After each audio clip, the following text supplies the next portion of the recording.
प्यारी साथ संगत, गुरु पूर्णिमा के इस बड़े विशेष अवसर पर आप सबको बहुत बहुत शुभकामनाएं। गुरु पर्व हमारे जीवन में, एक आम इंसान के जीवन में बहुत विशेष होता है। ये एकमात्र ऐसा पर्व है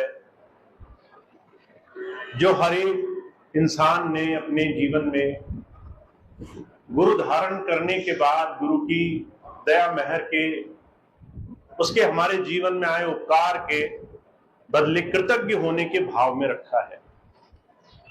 हम धन्यवादी हुए, हमने शुक्र किया, उस परमात्मा का धन्यवाद किया और इस रूप में ये दिन वर्षों से मनाया जा रहा है। गुरु और शिष्य के जीवन में जो एक सच्चा जुड़ाव है, उसका एक बड़ा सुंदर स्वरूप है। गुरु पर्व, गुरु पूर्णिमा के रूप को जो हम अपने जीवन में मना रहे हैं, उसके वैसे तो बहुत सारे स्वरूप हैं, पर सबसे बड़ा जो स्वरूप है वो ये कि आपका गुरु पर विश्वास, गुरु के साथ जुड़ाव किस तरीके का है। आपने देखा होगा संसार में हर एक काम के लिए, हर एक मुद्दे के लिए, हर एक संसार की किसी भी व्यवस्था के लिए हमें किसी के पास सीखने जाना पड़ता है। गुरु के कई भाव हैं, कई स्वरूप हैं। हर एक रूप में सिखाने वाले की बड़ी महिमा है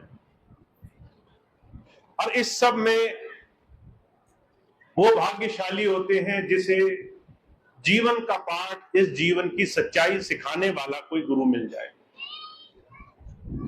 गुरुवाणी में संतों महापुरुषों ने, दूसरे आए हुए प्रभु प्राप्त योगियों ने गुरु को हम कैसे देखें, इस बात के लिए बहुत बड़ी बड़ी बातें करी है। ता गुरु तीरथ, गुरु पार जात, गुरु मंशा पूरनहार, सतगुरु दाता दान दे ते उधरे तब सब संसार। गुरु तीरथ के समान है। आप व्रत करो, तीरथ करो, यात्राएं करो, जीवन में भाव लो कि इस यात्राओं से, तीर्थ से मेरे जीवन में फल मिलेगा। गुरु उस तीरथ के समान है, गुरु पार जात के समान है। जन्म जन्मांतरों के बंधनों से मुक्त करने की कला वो जानता है। गुरु मंशा पूरनहार, ऐसा ही नहीं है कि गुरु मुक्ति का दाता है, मन की इच्छाएं भी पूरी करता है। अगर हमारे मन में कोई ऐसी चीज हमारे जीवन की प्रगति में रुकावट बनी पड़ी है, हम मन में कई बार सोच लेते हैं ये काम होगा तो ही सत्संग में जाएंगे, ये काम बनेगा तो ही गुरु जी का नाम लेंगे, तो गुरु जी को वो काम भी कराने पड़ जाते हैं। कारण क्या है? इस संसार का एक बड़ा गुथा हुआ स्वरूप है।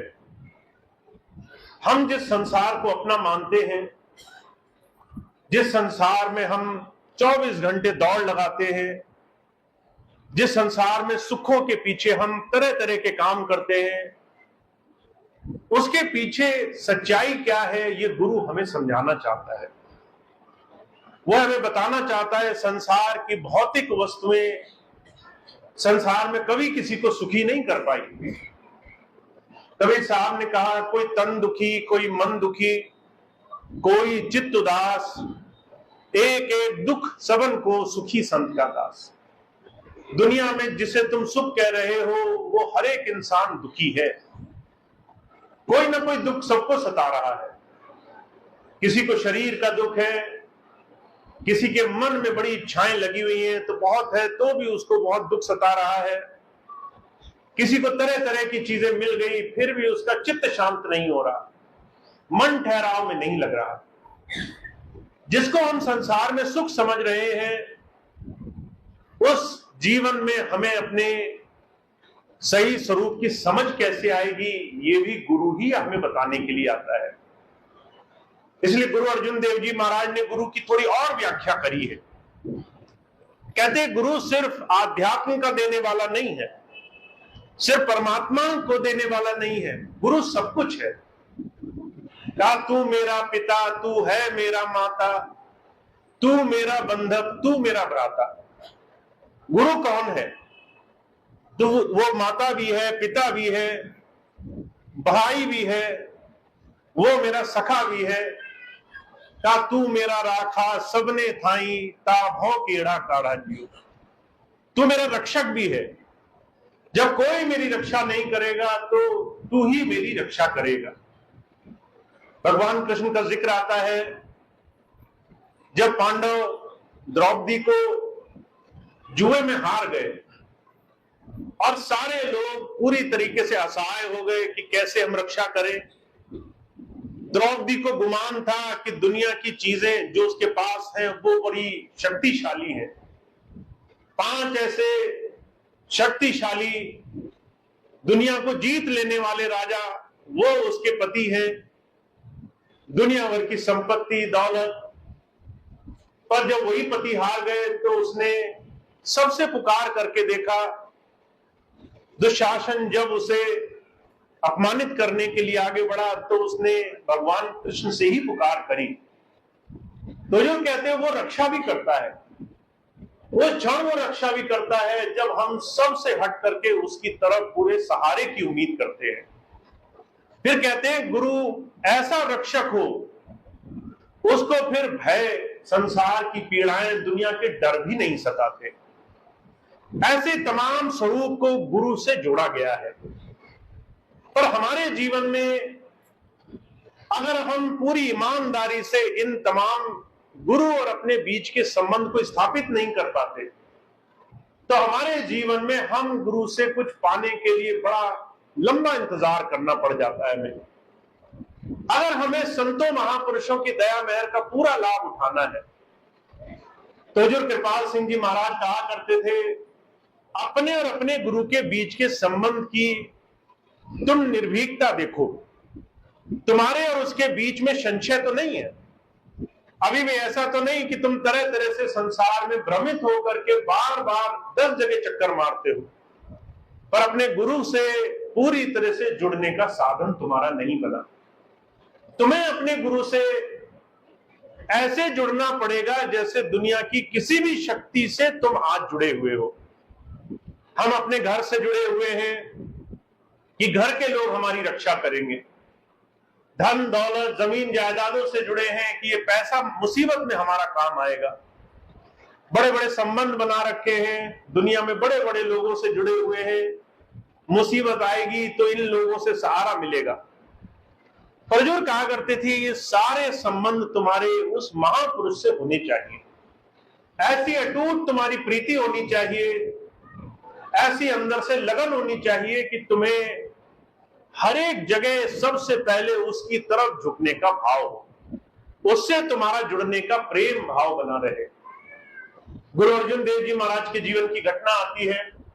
वो अपने पिता और अपने गुरु दोनों ही एक महापुरुष थे, उनसे बड़ी अटूट प्रीति किया करते थे।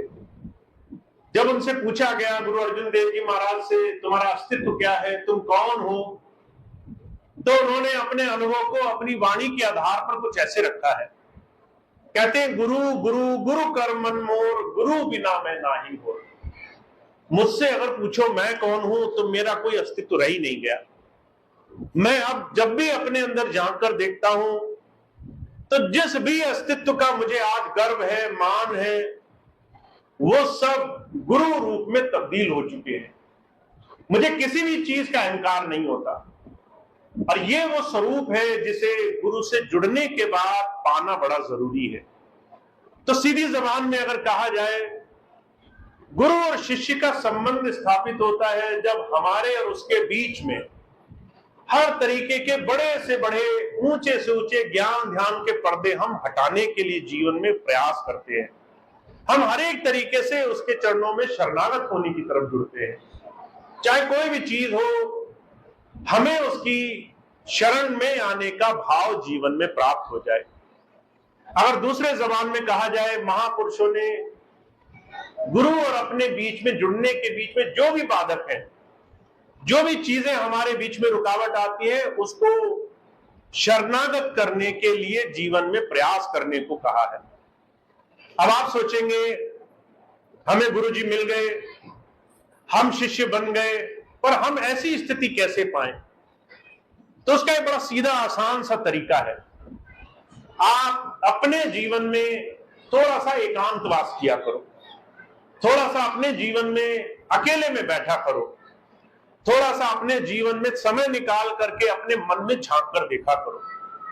जब भी आप अकेले बैठोगे, जब भी आप संसार के कामों से फुर्सत निकाल कर 2 मिनट, 5 मिनट, 10 मिनट अकेले दोगे, तो आपको अपना वो स्वरूप दिखाई देगा जो आज आपके और गुरु के बीच में बाधक है। जब कोई इंसान अकेला बैठता है तो सबसे पहले उसका मन और मन में आ रही तमाम बातें वो उसको अपने अंदर दिखाई देने लग जाती है। मन की स्थिति दिखने लग जाती है, मनोवृत्ति क्या है, आप कहां फंसे हुए हो, किन चीजों में आपका लगाव लगा है। मैं आपको छोटी सी घटना सुनाऊं।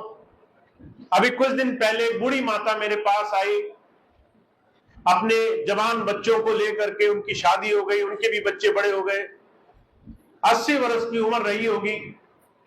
बहुत बुरी और बहुत जर्जर स्थिति में 2 लोग पकड़कर चला कर ला रहे थे। बड़ी देर में मेरे पास पहुंची। बोलने में थोड़ा सा कष्ट था, परेशानी थी, जबान लड़खड़ा रही थी। बोलते बोलते मुझसे बोली, मेरे लड़के का मुकदमा चल रहा है, मेरे बच्चे पढ़ नहीं पा रहे, नाती पोते समझदार नहीं है।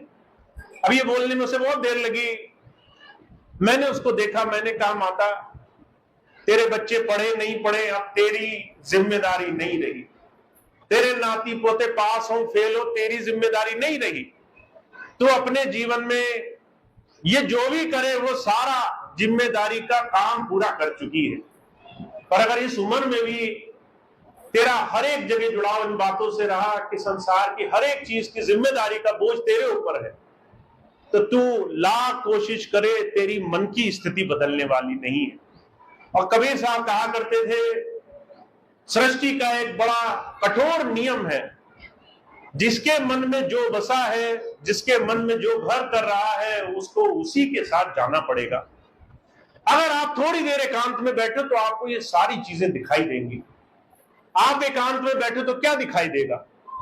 भविष्य का डर दिखाई देगा, बच्चों के भविष्य की चिंताएं दिखाई देंगी, घर परिवार कैसे चले, धन कैसे आए और तरक्की कैसे मिले और पैसा कैसे आए, पड़ोसी क्या बोल गए उनको कैसे सबक सिखाया जाए। ऐसी हजारों हजारों चीजें आप गिनती नहीं कर सकते, ऐसी अनगिनत चीजें हमारे मन में वास करती हैं।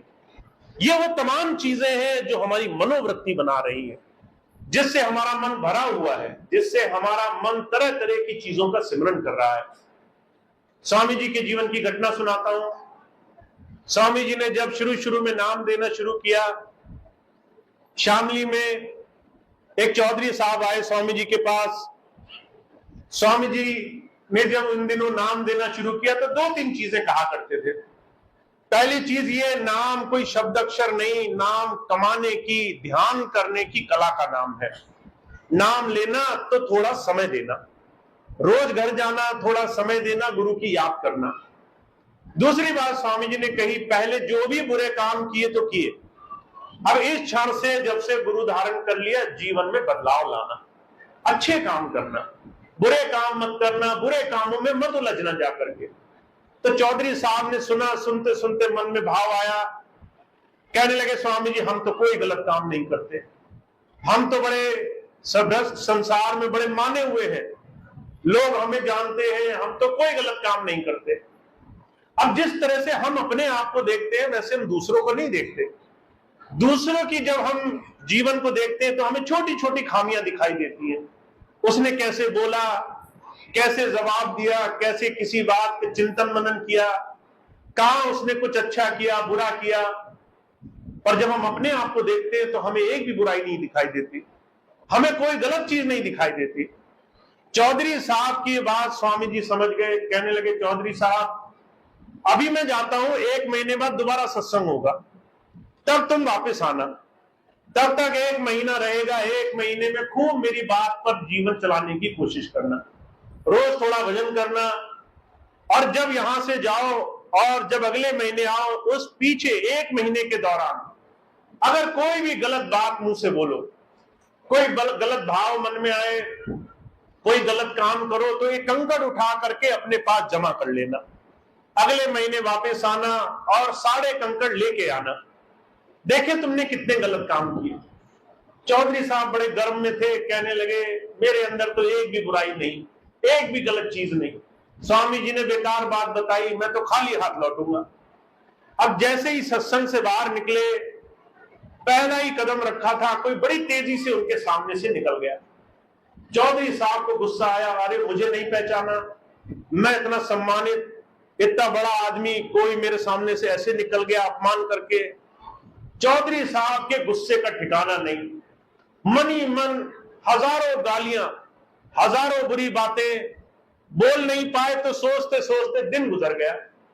जहां देखो वहीं गुस्सा निकले, जो उनसे बोले उसी को चिढ़ करके बात करें, जिससे देखो उसी से नाराजगी से बात करें। जब याद आया, स्वामी जी ने तो कहा था एक गलती का एक कंकड़, तो उन्होंने कंकड़ जमा करने शुरू किए और उन्हें एहसास हुआ घंटे भर में हजारों कंकड़ इकट्ठे हो गए। 1 घंटे में हजारों कंकड़ इकट्ठे हो गए। चौधरी साहब को डर लगा, धीरे से मन में थोड़ा सा दुख हुआ कि मेरे अंदर इतने विकार है और मैं गुरुजी से कहता हूं कि मुझ में सुधार की गुंजाइश नहीं है। वो आए अगले महीने स्वामी जी के पास, हाथ जोड़ करके चरणों में पड़ते थे, कहते थे स्वामी जी मुझे क्षमा करो। स्वामी जी ने कहा किस बात की क्षमा? चौधरी साहब कहने लगे मुझे लगा कोई बुराई, कोई विकार नहीं मेरे अंदर, पर मेरे अंदर जो बुराइयां हैं वो इतनी है कि अगर मैं एक बुराई का एक कंकड़ जमा करूं तो किसी साधन से यहां लाना पड़ेगा, मैं अपने आप तो उसे नहीं ला सकता। तो कबीर साहब कहा करते थे, बुरा जो देखन मैं चला, बुरा न मिलिया कोई, जो दिल खोजा अपना मुझसे बुरा न कोई। हमारे अंदर के जो विकार है, मनोवृत्ति है, जैसा हम जीवन में सोचते हैं वो हमारे जीवन की दिशा है, वही हमारे जीवन का लक्ष्य है। अगर आप चाहते हो गुरु पूर्णिमा के दिन गुरु और अपने बीच का संबंध मजबूत हो जाए, तो उसके लिए आपको पहले एकांत में थोड़ी देर बैठ करके मन को परखना होगा, मन को देखना होगा, मन 24 घंटे क्या करता है। और अगर आपको ये चीज पता चल जाए कि मन दूसरों में लगा है, दूसरों की बुराई में, निंदा में, चुगली में, दूसरे के जीवन झांकने में, दूसरे से तुलना करने में लगा है, बार बार यही सोचता रहता है दूसरा को हमसे ज्यादा कैसे मिला, दूसरा हमसे ज्ञानी कैसे हो गया, दूसरा हमसे अमीर कैसे हो गया। अगर आपका मन हर वक्त संसार की तुलना में लगा है, इसका मतलब है आप अभी गुरु के साथ उस सच्चे प्रेम की भाषा से नहीं जुड़े हो।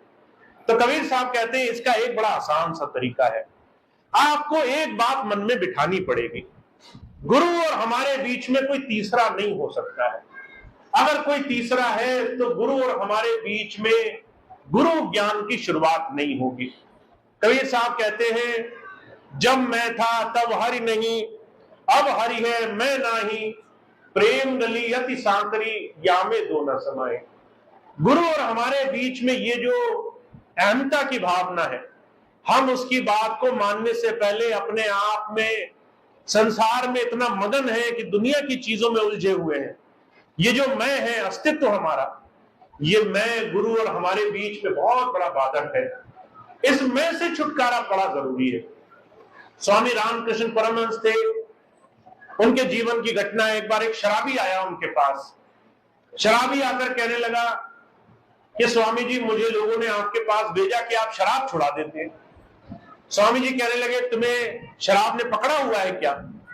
शराबी कहने लगा मैंने तो 1000 कोशिश की शराब छूट जाए, शराब नहीं छूटती।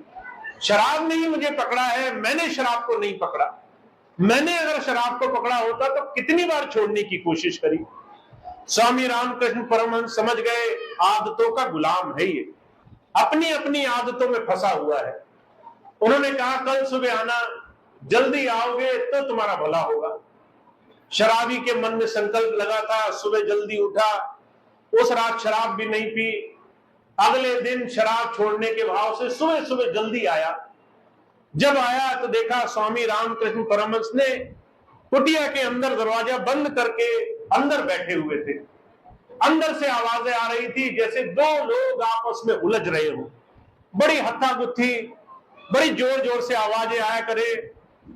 शराबी ने सोचा गुरुजी को क्या हुआ, इधर उधर से झांकने की कोशिश करी।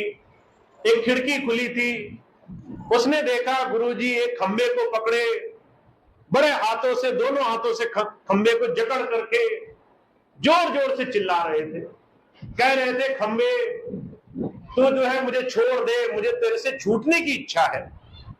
अब शराबी बड़ा हंसा, कहने लगा मैंने इन्हें गुरु बनाया है, ये तो इतने नासमझ हैं, इन्हें यही नहीं पता कि खंबा पकड़ नहीं सकता, किसी तने में पकड़ने की ताकत नहीं होती। मूर्ख को गुरु बना लिया और लोग कहते हैं ये महात्मा है। फिर भी धैर्य से, ये जानने के भाव से कि गुरुजी ये क्यों कर रहे हैं, उसने गुरुजी को 2-4 बार आवाज लगाई। गुरुजी ने दरवाजा खोला, कहने लगे गुरुजी तुम तो बड़े नादान निकले, एक खंबा जिसमें ताकत नहीं, जिसमें शक्ति नहीं, जिसके हाथ पैर नहीं, वो तुम्हें कैसे पकड़ सकता है। गुरुजी कहने लगे अगर मेरा खंबा मुझे नहीं पकड़ सकता तो तेरी आदतें तुझे कैसे पकड़ सकती है। जिन चीजों को तुम आज छोड़ना नहीं चाहते वो तुम्हारे मन में फंसी हुई है। तुम बुराई खुद नहीं छोड़ना चाहते, तुम संसार में बदलाव खुद नहीं करना चाहते, तुम गुरुजी का नाम खुद नहीं लेना चाहते। और जो कहा करते थे एक समय ऐसा आता है जब बड़े से बड़े लोग उस परमात्मा की सच्चाई को स्वीकार करते हैं। अभी 2 साल पहले मैंने देखा, अभी कोरोना का, कोविड का पीरियड आया, सारे संसार में महामारी फैली, ऐसे कष्ट फैले। मैंने ऐसे ऐसे लोगों को गुरुजी के पास जाते देखा जो कहते थे गुरु कुछ नहीं होता है। मैंने ऐसे ऐसे लोगों को नाम लेते देखा जो कहते थे नाम लेने से कुछ नहीं होता है। मैंने ऐसे ऐसे लोगों को भजन करते देखा जो कहते थे बिना भजन के आज काम चलेगा। ऐसे ऐसे लोगों को घंटों घंटों मालिक को याद करते देखा, क्षमा मांगते देखा कि मुझे तो माफ कर दो, मेरे ऊपर ऐसी विपत्ति ना पड़े, क्योंकि उन्होंने अपने जीवन में अभी इस कड़वी सच्चाई को जाना नहीं है। महाराज जी कहा करते थे अगर विपत्ति आई तो तुम्हारे सारे अहंकार टूट जाएंगे, अगर कष्ट आया तो तुम्हारा ये सारा मान बढ़ाई, सारा मनोवृत्ति तुम्हारी बदल जाएगी। अगर कष्ट हुआ तो तुम्हारे जीवन में जितना आज तुम चीजों को टालते हो उतना ही तुम्हारे जीवन में तुम्हें सच्चाई का आभास हो जाएगा। ये बात समझनी हो तो किसी कष्ट में बैठे हुए इंसान को देखो जिसने अपने जीवन में अपने समय का मूल पहचान लिया है। मैं कोविड में एक ऐसे दंपत्ति से मिला, दोनों पति पत्नी, दोनों डॉक्टर थे, दोनों बहुत बड़े सर्जन, बहुत बड़े डॉक्टर। एक बार उनके यहाँ मरीज तो आते ही थे, उनकी पत्नी को कोविड का जो है वो संक्रमण, वो बीमारी लग गई। पति जो है लाख कोशिश करता रहा कि पति बच जाए, कैसे 3-4 दिन गुजरे। आखिर में वो अपनी पत्नी को किसी बड़े अस्पताल में भर्ती कराने ले जा रहा था, वहां गया। 2 दिन बाद खबर आई पत्नी तो गई, पति भी चला गया, दोनों ही साथ चले गए, दोनों का ही जीवन समाप्त हो गया। कहां वो सोच रहे थे कि हम बुढ़ापे में करोड़ों के महल में रहेंगे, खूब पैसा जोड़ा था, खूब जमीनें इकट्ठी की थी। हुजूर कहा करते थे सामान 100 बरस का, पल की खबर नहीं, आगा अपनी मौत पर कोई बसर नहीं। अगर तुम्हें इस बात का भुलावा है कि तुम्हारा जीवन बहुत लंबा है तो भूल में मत रहना। अगर तुम्हें पता है कि तुम्हारे जीवन में नाम पाना बड़ा आसान है तो इस भूल में भी मत रहना। लोगों ने जीवन में इस मन को समर्पण भाव से कर धीरे धीरे नाम कमाया है, धीरे धीरे इस मन का त्याग किया है, धीरे धीरे अपने जीवन में उस गुरु से प्रेम जोड़ा है। तो वो बहुत भाग्यशाली होते हैं जो अपने जीवन में किसी संत महापुरुष के सानिध्य में बैठने का सौभाग्य पाते हैं। आप इस चीज को ऐसे परख सकते हो, अभी आप बाजार में जाओ, आपको 1000 में से एक आदमी नहीं मिलेगा जो कहे कि मुझे परमात्मा की भक्ति में शौक है। हर एक आदमी कहेगा ये तो बुढ़ापे का काम है, ये तो बाद का काम है। आपको जल्दी ऐसे लोग नहीं मिलेंगे जो सत्संग में जाने को तैयार हो। वहीं कहीं शादी बारात हो, किसी को न्योता दे जाओ कि आपकी दावत है, लोग पूरे परिवार के साथ आ जाएंगे। हुजूर कहा करते थे अच्छे काम में, सच्चे काम में, उस प्रभु भक्ति के काम में हजारों लाखों लोग नहीं आते। इसलिए जब जब महापुरुष आए हैं उन्होंने कहा है बहुत कम, बहुत गिने चुने लोग ही होते हैं जिन्हें जीवन में गुरु से प्रेम भाव पैदा होता है, जिन्हें संतों महापुरुषों की तरफ जुड़ाव पैदा होता है, उधर लगन लगती है। और जिनकी लगन लग जाए, अगर वो एक दो काम और कर ले तो उनका जीवन धन्य है। पहला काम वो ये कर ले, हर रोज थोड़ा समय ऐसा जरूर गुजारा करें जिससे जीवन का ध्यान रहे, इस बात का ध्यान रहे कि जीवन में सारी चीजें नश्वर हैं, हर एक चीज किसी भी समय सीमा से बंधी नहीं है। आज तुम कहते हो मेरे पास बहुत कुछ है, हो सकता है 2 दिन बाद वो समय हो जब संसार से जाना हो, जब संसार से जाने का समय लिखा हो। हमेशा इस चीज के लिए तैयार रहो, हमेशा अपने आप को इस चीज के लिए पहले से मजबूत बना करके रखो। इसलिए हुजूर कृपाल सिंह जी महाराज कहा करते थे आपके और हमारे जीवन में जो सबसे ज्यादा करने वाली चीज है वो ये कि आप हर रोज उस मालिक का शुक्राना अदा करो, हर रोज उसका धन्य मनाओ। आज ही ऐसा जीवन जियो जिससे तुम्हें कल ना आने पर कोई दिल में मैल ना हो, दिल में 1% प्रतिशत की भी मन में परेशानी ना हो। कबीर साहब इसको बड़ा साफ लफ्जों में कहते हैं, कहते कबीर हम जब पैदा हुए जग हंसा हम रोए, ऐसी करनी कर चलो हम हंसे जग रोए। हर रोज ऐसा काम करो कि अगर आज का दिन आखिरी दिन हो तो तुम्हें 1% भी अपने जीवन में मलाल ना हो, अपने हृदय में ये ना हो कि मैंने तो जीवन जिया ही नहीं, मैंने तो जीवन में कुछ किया ही नहीं, मैं तो ये करता वो करता, जीवन में ये बड़े बड़े काम करता। आप हर दिन ऐसा जियो जिससे आपके जीवन में हर दिन सफलता की कुंजी हो, हर दिन सुखमय हो, हर दिन आपको आपके अंदर संतुष्ट करता चले। तो वो भाग्यशाली होते हैं जिन्हें गुरु मिल जाते हैं, वो और ज्यादा भाग्यशाली होते हैं जो गुरु मिलने के बाद थोड़ा समय गुरु से जुड़ने के लिए अपने जीवन में देते हैं, उनसे प्रेम भाव में देते हैं, उनसे अंतर से जुड़ने के लिए उनका ध्यान जीवन में बनाकर रखते हैं, थोड़ी बुराइयां दूर करते हैं, थोड़े शुभ कर्म करते हैं, थोड़े जीवन में उस दिशा में बढ़ते हैं जहां से उनको गुरु की याद बनी रहे। इसलिए हुजूर कृपाल सिंह जी महाराज एक ही बात कहा करते थे डू गुड बी वन। अच्छे काम किया करो, हर दिन तुम्हारे पास विकल्प होंगे अच्छे और बुरे के बीच में चुनने के। अच्छा इसलिए चुनो क्योंकि तुम्हारा जीवन तुम्हारे काम आने वाला है। जितना तुमने अच्छा कमा लिया वही तुम्हारा है, जितना तुमने बुरा कमाया वो सब कर्जे में बदल जाएगा, वो सबका भोग भोगना पड़ेगा। अच्छे कर्म किया करो। फिर कहते हैं थोड़ा सा गुरु के प्रेम में रह करके अच्छे कर्म किया करो। अगर गुरु के प्रेम में रहकर अच्छे काम करोगे तो वो कर्म अकर्म बन जाएगा, निष्काम कर्म बन जाएगा। उस काम को करोगे सिर्फ इसलिए क्योंकि तुम अच्छे इंसान हो, इसलिए नहीं क्योंकि तुम्हें बदले में कुछ चाहिए। सिर्फ तुम अच्छे काम इसलिए करोगे क्योंकि अच्छाई करना तुम्हारे जीवन का धर्म है, तुम्हें अपने जीवन में सही दिशा में बढ़ना अच्छा लगता है।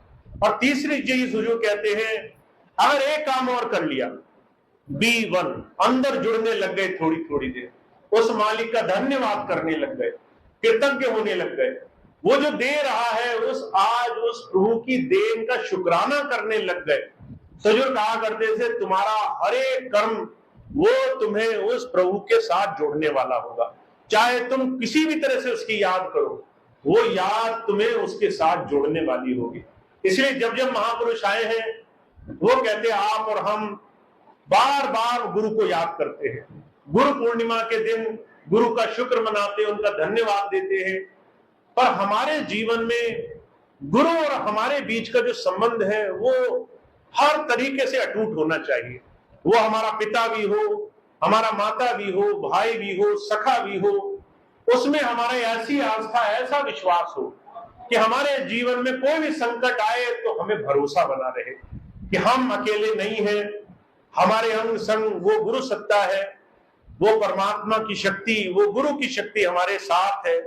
हमारे जीवन में हमारा बाल भी बांका नहीं हो सकता, हमें ऐसे गुरु की शक्ति मिली हुई है। तो आपको ऐसा विश्वास जोड़ना है, ऐसी खूब मन की शक्ति गुरु चरणों से जोड़नी है ताकि आपको जीवन में इसका लाभ मिल सके। मैं बार बार ये बात इसलिए भी कहता हूं क्योंकि हम जब गुरु से नाम लेकर थोड़ा लंबे समय तक सत्संग में चले जाते हैं तो हमें लगता है हम बहुत पुराने सत्संगी हैं, पर हमें इसकी परख तब होती है जब कोई विपत्ति आती है, जब कोई परेशानी आती है। जब परेशानी आती है तो हम जगह जगह भागते हैं, कहीं टोना, कहीं टुटका, कई तरह तरह के बड़े बड़े पूजा पाठ, कहीं अलग अलग साधन, कई अलग अलग तरह की पूजाओं में जाते हैं। मुझे एक छोटी सी घटना याद आती है। देहरादून में स्वामी जी की एक बड़ी प्रिय सत्संगी सेविका बच्ची है। जब उसने छोटी थी तभी नाम लिया। जब नाम लिया, बचपन से माता पिता के साथ स्वामी जी के दर्शन करने जाती रही, खूब भाव बना, खूब प्रेम बना। गुरु क्या होता है, गुरु से कैसा विश्वास होता है, ये बात उसके मन में जम गई। जब शादी हुई तो दूसरे सत्संगी मत वालों के घर में शादी हो गई। माता पिता ने सोचकर शादी करी कि चलो दूसरे लोग कहीं से तो जुड़े होंगे, सत्संगी होंगे, फिर भी अच्छा है, कम से कम खान पीन शुद्ध रहेगा, कम से कम गलत घर में शादी नहीं होगी, गलत जगह नहीं ब्याही जाएगी। शादी कर दी। जब शादी करी तो जो है कई वर्षों बाद जब अभी दोबारा हमारा देहरादून सत्संग हुआ तो वो आई और आकर हमें कहने लगी, भैया जी सब कुछ ठीक है, घर में ससुराल में सब ठीक है, पर घर वालों का अभी गुरु से विश्वास कैसा होना चाहिए ये बात इन्हें समझ में नहीं आई है। जुड़े हुए हैं पर अगर थोड़ी सी विपत्ति आती है तो बड़े बिखर जाते हैं। कोई कहता है किसी ने कुछ करा दिया होगा, ये पूजा करो, तो गुरु से जुड़े फिर भी वो पूजा करने लग जाते हैं। फिर जो है आराम नहीं मिलता। कोई कहता तीर्थ कर लेते, कोई कहता है 11 सोमवार कर लेते, कोई कहता है यज्ञ उपवास कर लेते। कहने लगे मुझे बस यही दुख है, मेरे घर वाले सत्संग से जुड़े हैं, गुरु से नहीं जुड़े। गुरु से जुड़ने, गुरु से भाव जुड़ने, गुरु से आस्था जुड़ने का इन्हें अभी भेद नहीं पता चला है। इसीलिए गुरु से जुड़े जरूर हैं पर हजारों दर पर जाते हैं, हर जगह उदास लौटते हैं, कभी एक जगह टिकाया नहीं भरोसा, इसलिए जीवन में आगे नहीं बढ़ पाते। तो वो भाग्यशाली होते हैं जो गुरु में ऐसी अटूट आस्था रखते हैं कि आपके जीवन का जो भी भला होगा आपके गुरु से ही होगा। आपको कहीं और धक्के खाने की, परेशान होने की, डर मानने की, भय मानने की जरूरत नहीं है। आप इतना अटूट विश्वास रखो, इतना ज्यादा गुरु प्रेम से जुड़ो, इतना ज्यादा गुरु से आपका जुड़ाव बना रहे कि आपको अपने जीवन में किसी और चीज की इच्छा ही ना हो, किसी और जगह जाने का भाव ही ना पैदा हो। तो ऐसा भाव बनाना है, ऐसे गुरु की कृपा भाव से जुड़ना है, उनके प्रेम भाव से जुड़ना है। और मैं एक चीज मानता हूं कि शिष्य पूर्ण हो गया ऐसी कोई चीज संसार में नहीं होती। हम चाहे संसार में सारा जीवन भी रहे तो भी हमें हर पल हर घड़ी अपने आप को गुरु से जोड़ना चाहिए।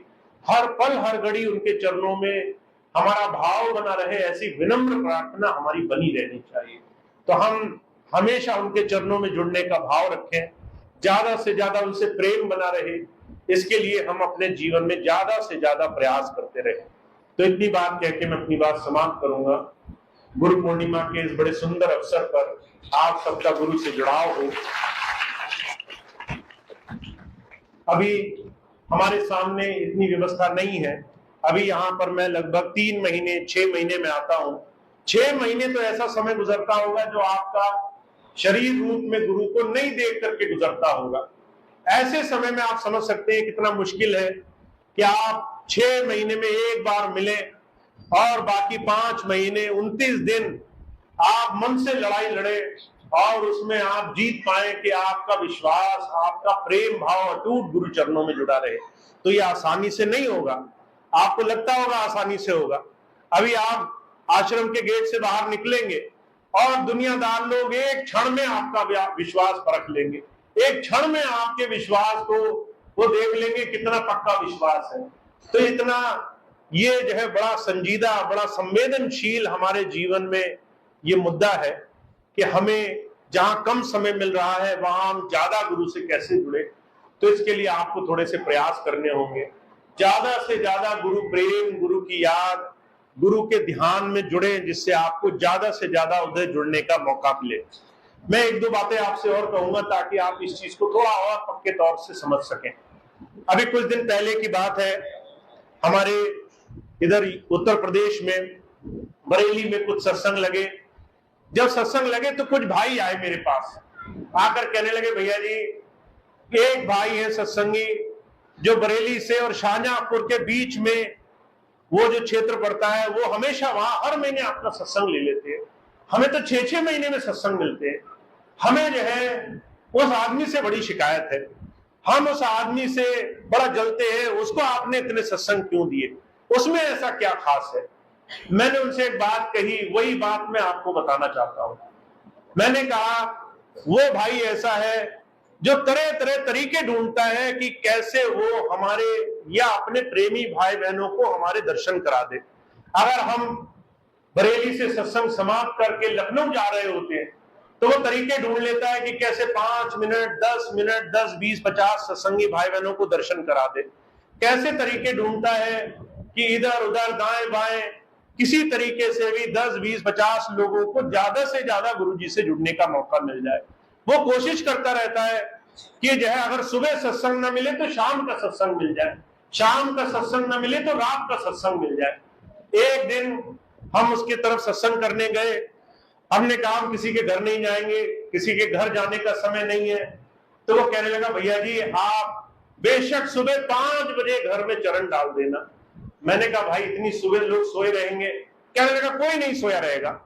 जब हमने उससे कहा चलो देखते हैं, तो पता चला उसने रात भर सबको जगा कर रखा।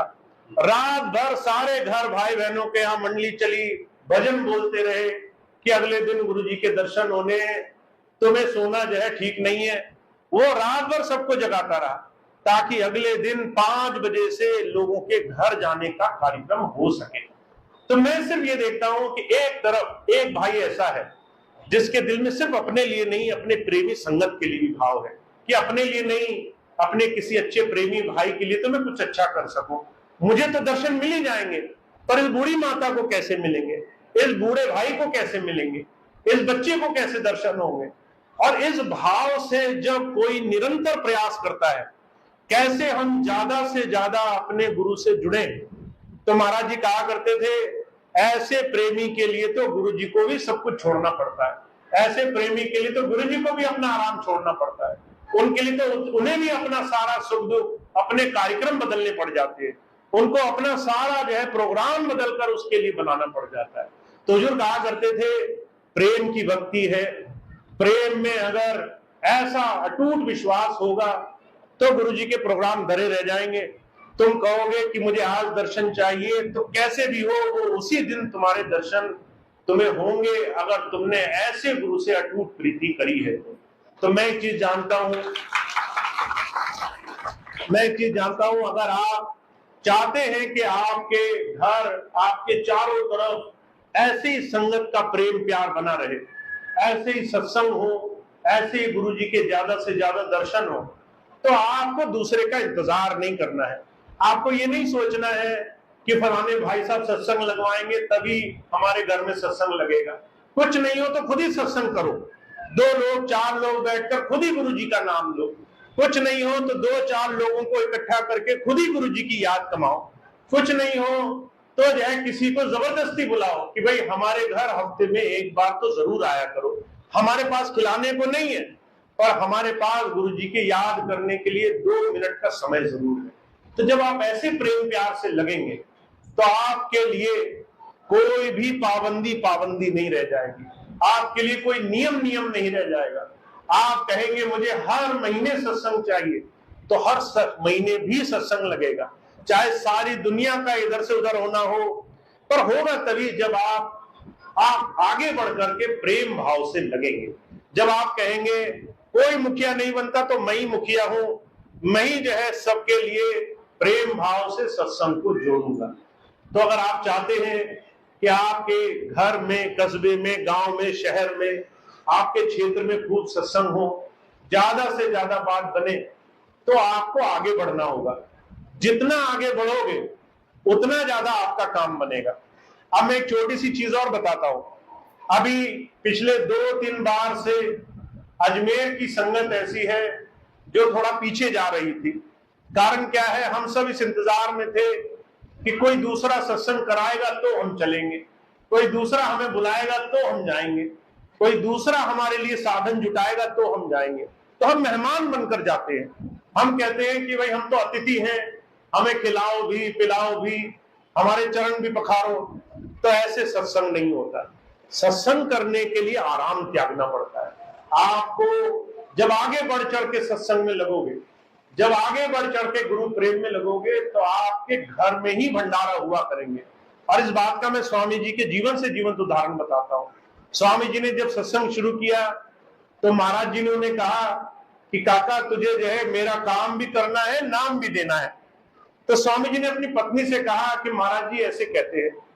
तो माता जी बहुत हंसी, कहने लगी तुम्हें कौन जानता है, तुम क्या सत्संग करोगे, तुम सत्संग करोगे तो कौन सुनेगा, तुम ऐसे कोई बड़े वक्ता तो हो नहीं। स्वामी जी कहने लगे ये सब मुझे नहीं पता, मुझे सिर्फ महाराज जी का हुक्म पता है, मैंने वो करना है। दोनों ने नियम बना लिया कि हम हर शाम को जब सारे काम पूरे हो जाया करेंगे तो थोड़ी देर पूरा सत्संग हॉल सजा करके सत्संग किया करेंगे। उन्होंने एक कमरा निश्चित कर दिया। तो स्वामी जी के घर के नीचे छोटी सी जगह थी, स्वामी जी रोज वहां दरी बिछा देते थे। वहां पर जो है रोज सत्संग का समय निश्चित कर दिया। रोज स्वामी जी और माता जी सत्संग पढ़ा करते थे। एक दिन स्वामी जी सत्संग करते, माता जी शब्द बोलती, दूसरे दिन माता जी शब्द बोलती, वो सत्संग पढ़ती किताब से, स्वामी जी बोलते। और धीरे धीरे वहां 2 से 3 लोग हुए, 3 से 30 हुए, 300 हुए, 3000 हुए। और एक समय ऐसा आया कि आपने स्वामी जी के चरणों में संगत की बहुत बड़ा सैलाब भी देखा। ऐसे ऐसे सैलाब देखे, जब लोग कहा करते थे कि स्वामी जी के दर्शन करने हो तो 2 घंटे बाहर लाइन में खड़ा रहना पड़ता है। स्वामी जी से मिलने के लिए अगर सुबह लगो तो रात तक नंबर आता है। वो सब कैसे हुआ? सिर्फ गुरु की बात मानने से, सिर्फ गुरु की बात पर जीवन चलने से। तो आपके राजस्थान में, अजमेर में, आसपास खूब गुरु का प्रेम बढ़े, उस सब की जिम्मेदारी आप सब की है, हर एक भाई बहन की। अपने अपने घरों में चाहे कुछ भी हो, थोड़ी देर, चाहे हर दिन नहीं तो हर हफ्ते थोड़ी देर गुरु की याद जरूर बनानी है, सत्संग जरूर करना है, ताकि ज्यादा से ज्यादा गुरु जी की याद से हमारे जीवन में गुरु की कृपा हो, उनकी कृपा से हमारे जीवन में उनका ध्यान और उनकी याद बनी है। तो इस बात का बड़ा बड़ा ध्यान रखें। आप जितना करोगे उतना ज्यादा आपको इसका लाभ मिलेगा, उतना ज्यादा आपको इस चीज का फायदा होगा। और मैं अपने बारे में एक चीज आपको बताता हूं, मुझे सुविधाओं की नहीं, मुझे हर एक प्रेमी के अंदर कितना भाव है इस बात से ज्यादा सुकून मिलता है। अगर आप प्रेम से मेरे पास बैठे हैं, मेरे लिए वो किसी भी बहुत बड़ी सुविधा से ज्यादा बड़ी चीज है। तो आप प्रेम से गुरु चरणों में जुड़े, यही हमारे सत्संग की सबसे बड़ी बुनियाद है, सबसे बड़ा हमारे सत्संग का आधार है। इसको जीवन में जरूर बनाएं। अब एक बात मैं आपके सामने और अर्ज करता हूं, बारिश हो रही है, आप भी कहीं जा नहीं सकते, मेरी बात सुने बगैर कोई चारा नहीं है आपके पास, तो थोड़ी देर और बैठे रहेंगे। 2 बातें मैं आपको और बताऊंगा। दूसरी बात यह है, आप सभी भाई बहन जितना गुरु प्रेम में जुड़े हैं, उतना ही आपके जीवन में एक और बहुत बड़ी समस्या है जिसको आपको अपने जीवन में ध्यान देना है। मैं पिछले बहुत समय से आप सभी के बीच में जितनी देर भी रहता हूं तो मैं देखता हूं कि हमारे बहुत सारे सत्संगी भाई बहन ऐसे हैं जो शरीर से बहुत दुखी है। शरीर का कष्ट बहुत है लोगों को, इतना ज्यादा है कि कोई ना कोई शरीर का रोग लगा हुआ है। अभी कल मुझे एक बहन जी मिली जिनको इतनी ज्यादा समस्या कि डॉक्टर भी उनका रोग नहीं खोज पा रहे हैं। देखने में हष्ट-पुष्ट सब कुछ ठीक, पर उनको हमेशा कोई ना कोई रोग लगा रहता है। या तो उनको दर्द है, या शरीर में किसी तरह की ये चमड़ी से, स्किन से जुड़ी हुई समस्या हो गई, या तरह तरह की बीमारियां लग गई। ऐसी समस्याएं मैं पिछले 2 साल से देख रहा हूं। और मैंने देखा अगर मेरे पास 10 लोग आते हैं तो 10 में से 8 लोग ऐसे हैं जो कहते हैं कि भैया जी हमें बहुत बीमारी लग गई, हमारे थायराइड हो गई, हमारे शुगर हो गया, हमारे ब्लड प्रेशर की बीमारी हो गई, हमें तरह तरह के रोग लग गए। इतने बड़े बड़े रोग लग गए लोगों को कि आप उसकी कल्पना तक नहीं कर सकते। बैठे बिठाए लोगों को, किसी को खून की बीमारी, किसी को दूसरी बीमारी। तो हमारे एक बहुत अच्छे सत्संगी प्रेमी डॉक्टर साहब हैं, आयुर्वेद के बहुत ज्ञानी हैं। मैंने उनसे पूछा, मैंने कहा ये सत्संगी ना तो ये शराब पीते, ना ये मांस खाते, ना इनका खान पीन गलत है, इनको इतनी बीमारियां कैसे हो गई, ये इतने बीमार कैसे पड़ गए, ये हर वक्त दुखी रहते हैं। तो उन्होंने कहा कि भैया जी, दो चीजें हैं जो मांस और मदिरा से अलग हमारे जीवन में बहुत महत्व रखती है। वो दो चीजें क्या है? तो उन्होंने कहा कि हमारे जीवन में दो चीजें ऐसी हैं जिसका अगर हम ध्यान दें तो हमारा काम बन जाएगा। पहली चीज है आहार। हमारे जीवन में जो हम भोजन खाते हैं उस भोजन की समझ होनी चाहिए। दूसरी, हमें हमारे शरीर की समझ होनी चाहिए। क्यों होनी चाहिए?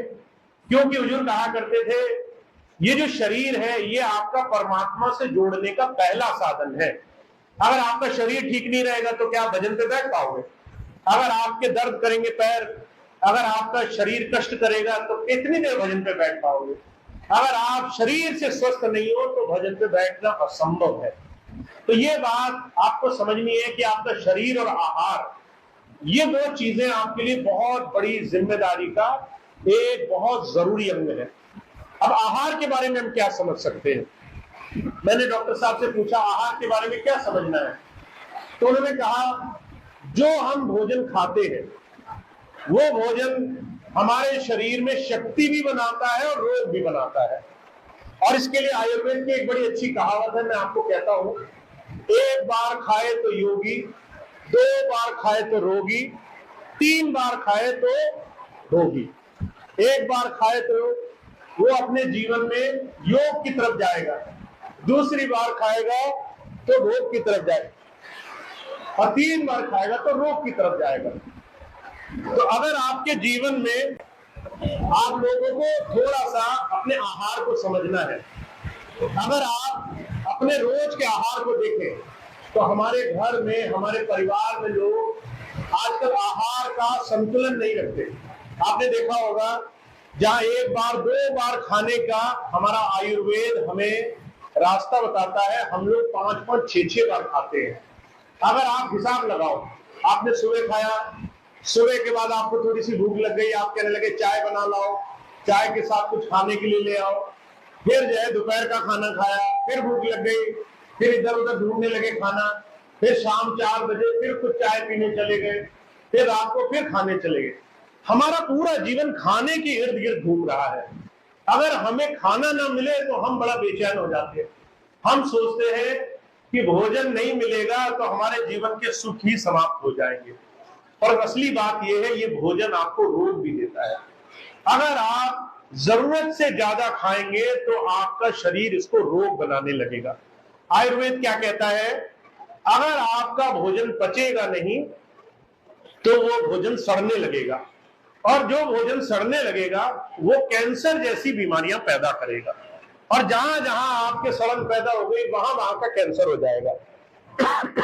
इसीलिए आप अगर आहार का संतुलन समझ जाएं तो आपके जीवन में आपकी 80% बीमारियां दूर हो जाएंगी। हरदोई में हमारे एक सत्संगी भाई हैं, वो मुझसे मिले, कहने लगे, भैया जी हमें शुगर की बड़ी समस्या है, इतनी शुगर की बीमारी रहती थी, सुबह सुबह उठते थे, खाली मुंह हमारा शुगर बढ़ा रहता था, पहले दवाई खानी पड़ती थी फिर कुछ खा पाते थे। तो मैंने जो उन्हें बताया वही मैं आपको बताने जा रहा हूं। आप 2-3 चीजें अपने जीवन में जरूर लाएं। पहली चीज ये, आपका भोजन आपकी जरूरत के हिसाब से होना चाहिए। अगर आप मेहनत का काम नहीं करते, अगर आप मजदूरी का काम नहीं करते, अगर आप रिक्शा नहीं चलाते, हाथ से जो है खेत नहीं जोतते, अगर आप बहुत कठिन परिश्रम नहीं करते, तो 3 समय जो आप भोजन करेंगे वो धीरे धीरे रोग में बदल जाएगा। आप अगर इतनी मेहनत का काम नहीं करते तो 2 समय ही भोजन किया करें। ये बात मैं अपने ऊपर आजमाई हुई बता रहा हूं आपको, मैंने कोई बात ऐसी नहीं बताई। आप सोचे भैया जी 4 टाइम तो खुद खाते हैं, हमें कह रहे हैं कि 2 ही टाइम खाओ। जो बात मैंने खुद करी वही बात मैं आपको बताता हूं। अगर आप अपने शरीर का भोजन संतुलन में कर दे, थोड़ा सा कम कर दे, तो आपकी बहुत सारी बीमारियां दूर हो सकती हैं।